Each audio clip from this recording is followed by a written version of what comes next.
बेसा news 24/7 में आप सभी को सुस्वागतम।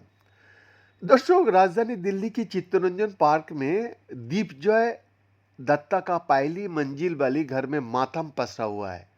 आज वो दीपजय नहीं बल्कि दीपकष्ट दत्ता बना हुआ है।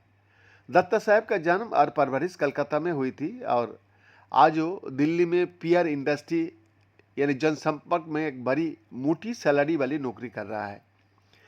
बंगाल के चुनावी नतीजों के आए एक हफ्ता हो चुका है, लेकिन दत्ता साहब अभी भी सदमे में है कि आखिर ये हुआ कैसे।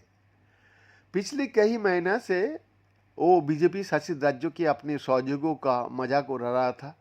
उन्हें बार बार गर्व से बता रहा था कि भारत में बहती भगवा लहर के खिलाफ सिर्फ उनके गृह राज्यों की रीढ़ की हड्डी ही सीधी खड़ी रह सकती है।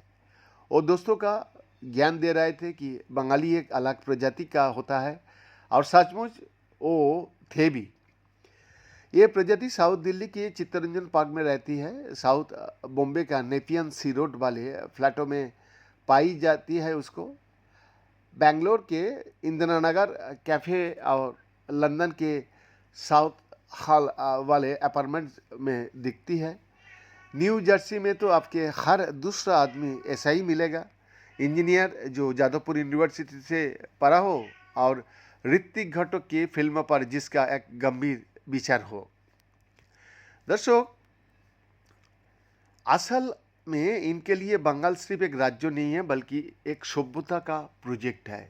ये रविंद्रनाथ टैगोर, बोस और सत्यजीत रे का मेल है। ये अड्डा, मिष्टी दोई और कोलकाता का शाही उपचार है।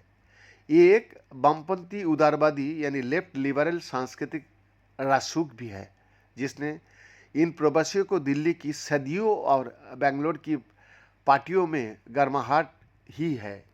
एनआरबी के लिए बंगाल उनकी आत्म छवि का पुश्तैनी घर है और अब उसी बंगाल ने बीजेपी को वोट दे दिया। 207 सीटें, इतिहास में पहली बार बीजेपी ने बंगाल की सत्ता पर कब्जा किया है।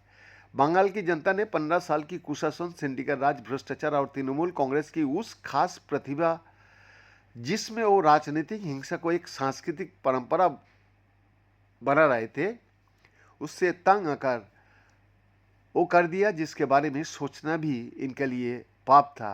उन्होंने विकल्प चुन लिया। बीएन का एक्सक्लूसिव रिपोर्ट।